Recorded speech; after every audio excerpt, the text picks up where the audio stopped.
ٹھیک، دیکھیں بہت اہم آیت ہے. ہمارے دل میں انسانوں کے لیے کتنی نفرتیں ہیں، اور ہم اپنے دل میں اچھے کام کا کتنا ارادہ کرتے ہیں، نیکی کے کام کی کتنی نیت کرتے ہیں. ان تمام نیتوں کو، تمام ارادوں کو اللہ تعالیٰ کی ذات کے علاوہ اور کوئی ذات نہیں جانتی. ہمارے دلوں میں کیا چل رہا ہوتا ہے صرف رب کی ذات جانتی ہے. ٹھیک ہے، تو اللہ یہاں پہ یہی فرما رہے ہیں کہ میں تو اتنا قریب ہوں تمہاری ساری چیزوں کو جانتا ہوں، اور تم ہے کہ پھر دوسروں کے سامنے اپنے ہاتھ پھیلاتے ہو کہ تم ہمیں دے دو، تم دعا کر دو اللہ ہمیں دے دے.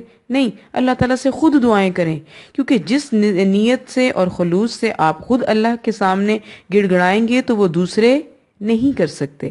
اور دیکھیں اللہ کی ذات ہے ہی، اللہ کہتا ہے مجھے پکارو میں تمہارے قریب ہوں، میں تمہیں دوں گا. ٹھیک ہے، تو یہاں پہ یہ بہت بہترین آیت ہے. اور اللہ اپنے علم اور قدرت کے لحاظ سے ہر جگہ موجود ہے. صحیح، یہ نہیں ہے کہ ہم کہیں کہ فلاں جگہ پر جو ہے وہ اللہ تعالیٰ ہے. نہیں، اللہ کی ذات ساتوں آسمانوں سے ماورا عرش پر ہے. ٹھیک، اور وہ اپنی موجودگی اور اپنے علم اور قدرت کے لحاظ سے ہر جگہ موجود ہے. ہماری ہر چیز جو ہم کر رہے ہیں اس کو اللہ تعالیٰ کی ذات جانتی ہے. ٹھیک ہے، بہت اہم صورت ہے اور بہت اہم آیات ہے. دیکھیں اس صورت میں کفار مکہ جو نبی اکرم صلی اللہ علیہ وسلم سے بہت زیادہ مطالبات کرتے تھے، اور پھر مطالبات اور پھر ان کے اعتراضات جو وہ اعتراضات کرتے تھے ان کا جو ہے وہ اس کو بہت زیادہ ڈیٹیل سے بتایا گیا. اب دیکھیں نا، اب کفار مکہ کا ایک اعتراض اور اس کا جواب یہ ہے کہ یہ کہتے تھے کہ ہم تو تبھی ایمان لائیں گے جب ہمارے سامنے محمد صلی اللہ علیہ وسلم پر کتاب نازل ہو. ٹھیک ہے، اور ساتھ 4 فرشتے بھی ہوں جو اس بات کی گواہی دیں کہ یہ واقعی اللہ تعالیٰ کی طرف سے نازل شدہ کتاب ہے. اللہ تعالیٰ نے اس کا یہ جواب دیا کہ یہ کافر اس قدر ہٹ درم واقع ہوئے کہ اگر ہم ان کا مطالبہ پورا کر بھی دیں تو وہ کتاب کو چھو کر دیکھ بھی لیں تو پھر بھی یہ نہیں مانیں گے، اور یہ یہی کہیں گے کہ یہ تو جادو ہے، اور نبی اکرم صلی اللہ علیہ وسلم جو ہیں وہ جادوگر ہیں. ان کے تو یہ اعتراضات ہوں گے.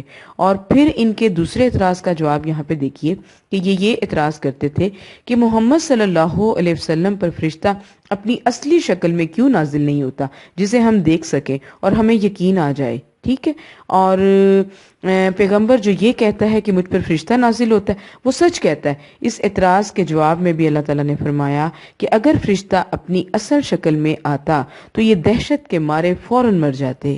انہیں ایمان لانے اور انکار کرنے کی مہلت ہی نہ ملتی. بہت اہم آیت ہے. نہیں ہے دنیا کی زندگی مگر کھیل اور تماشا. دیکھیں یہاں پہ اس کا ہم کنٹیکسٹ یہ نہیں لیں گے کہ دنیا کی زندگی جو ہے وہ سرے سے اس میں کوئی سنجیدگی ہی نہیں اور یہ محض کھیل تماشا ہے یا سیر ہے، تفریح ہے، اس کے لیے بنائی گئی یہ دنیا. نہیں، بلکہ اس کا مطلب یہ ہے کہ آخرت کی حقیقی اور پائیدار زندگی کے مقابلے میں یہ زندگی ایسی ہے جیسے کوئی شخص کچھ دیر کھیل تفریح میں دل بہلائے اور بعد میں پھر سے اپنے اصل کام کی طرف متوجہ ہو جائے. ٹھیک ہے، وَمَا الْحَيَاةُ الدُّنْيَا إِلَّا لَعِبٌ وَلَهْوٌ، اور نہیں ہے دنیا کی زندگی مگر کھیل اور تماشا، اور البتہ آخرت کا گھر بہتر ہے ان لوگوں کے لیے جو پرہیزگاری کرتے ہیں. کیا بلا نہیں تم عقل رکھتے؟ دیکھیں یہ 32 آیت نمبر 32 جو میں نے آپ سے ڈیفائن کی سورۃ الانعام کی، بہت بہترین آیت ہے. دیکھیں نبی اکرم صلی اللہ علیہ وسلم کے پاس ایک دفعہ ایک بکری کا بچہ مرا ہوا پڑا ہوا تھا. تو نبی اکرم صلی اللہ علیہ وسلم نے صحابہ کرام سے کہا کہ کیا تم میں سے یہ کوئی خریدنا چاہے گا؟ تو صحابہ کرام نے کہا کہ نبی اکرم صلی اللہ علیہ وسلم ہم یہ خرید کے کیا کریں گے، یہ تو مردہ ہے، ہمارے کس کام کا؟ تو اللہ کے نبی نے فرمایا کہ اللہ تعالیٰ کے نزدیک اس دنیا کی حیثیت اس مردہ بکری سے بھی زیادہ حقیر ہے.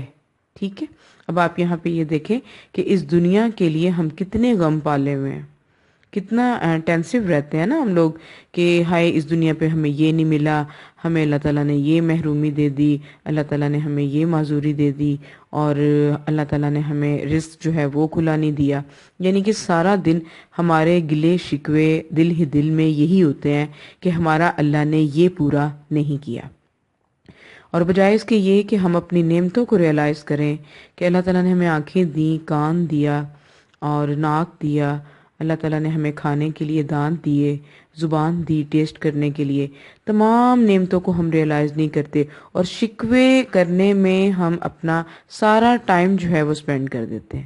ٹھیک ہے، تو دیکھیں اللہ فرما رہے ہیں کہ گھر آخرت کا بہترین ہے ان لوگوں کے لیے جو واقعی حقیقی معنوں میں متقین ہیں.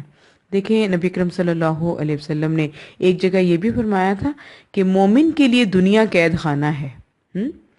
ذرا سی آزمائشیں ہمیں اس دنیا پہ آتی ہیں، ہم فوراً دل ہارنے لگ جاتے ہیں، ہمت ہار جاتے ہیں. تو اس طرح کا رویہ جو ہے وہ ہمیں نہیں کرنا چاہیے. یہی مقصد ہوتا ہے ہمارا آپ کو بتانے کا کہ دیکھیں اپنی نعمتوں کو بھی ریئلائز کریں، اور اللہ تعالیٰ نے اگر کوئی محرومی رکھی ہے تو اس میں کوئی حکمت ہوگی. اور اگر اللہ تعالیٰ نے کچھ نہیں دیا ہوا، فار ایگزامپل کسی کو اولاد نہیں دی ہوئی، کسی کو خامن نہیں دیا ہوا، تو اس میں بھی کوئی حکمت ہے اللہ کی. اور اللہ کی حکمت یہ کہ اللہ انشاءاللہ آسان وقت اور بہترین وقت بھی لائیں گے. ٹھیک ہے، تو کسی کو بھی جو ہے وہ مایوس ہونے کی ضرورت نہیں، کیونکہ اللہ نے ہمارے لیے واقعی بہت کچھ بنایا. اگر ہم اپنی بصیرت کی آنکھ سے دیکھتے ہیں تو ہمیں بہت ساری نشانیاں نظر آتی ہیں. اسی کے ساتھ الحمدللہ اس کے اہم نکات کمپلیٹ ہوئے. اللہ واقعی ہمیں عمل کرنے کی توفیق دے اور ہم دنیا کی زندگی کو عارضی ہی لیں، کیونکہ یہ واقعی ٹیمپرل ہے، اور پرماننٹ تو پھر آخرت کی زندگی ہی ہے. اور اس دنیا پہ رہتے ہوئے اپنے وقت کو قرآن کے ساتھ گزاریں، کیونکہ یہ وقت لکھا جا رہا ہے. ٹھیک ہے، اور یہ جگہیں جن جن پر بیٹھ کر ہم قرآن کی تلاوت کریں گے اور جہاں پہ بیٹھ کے ہم قرآن کو سیکھیں گے، سکھائیں گے، تو وہ جگہیں بھی قیامت کے دن گواہی دیں گی کہ میرے فلاں بندے نے یہاں بیٹھ کے پڑھا تھا، اللہ تعالیٰ اس کو بخش دو. ٹھیک ہے، تو اسی کے ساتھ الحمدللہ کمپلیٹ ہوا. سبحانک اللہم و بحمدک، اشہد ان لا الہ الا انت، استغفرک و اتوب الیک. السلام علیکم ورحمۃ اللہ وبرکاتہ. نازیہ الہدیٰ کو لائک کریں، شیئر کریں، سبسکرائب کریں. جزاکم اللہ خیرا کثیرا.